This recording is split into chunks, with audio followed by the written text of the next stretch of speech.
Lubos pa rin pinagmamalaki ng Armed Forces of the Philippines si Manny Pacquiao. Ito'y sa kabila ng kanyang pagkatalo kontra kay Floyd Mayweather Jr.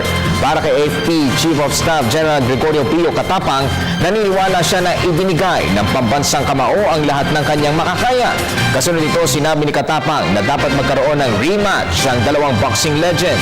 Para naman kay Army Chief Lieutenant Hernando Iriberri, pagamat natalo si Reserve Lieutenant Pacquiao, proud pa rin sila dito, lalo't pinatunayan at ipinakita nito ang kanyang katapangan bilang isang mandirigma.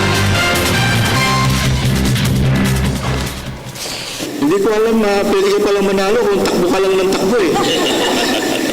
Hit and run, literally. Hit tapos takbo. It's unfortunate that Mayweather did not fight. He just ran and ran around the ring. And you see our Lieutenant Colonel Manny Pacquiao, he showed for the glory of God, country, and people. So I think we, deep in our hearts, it was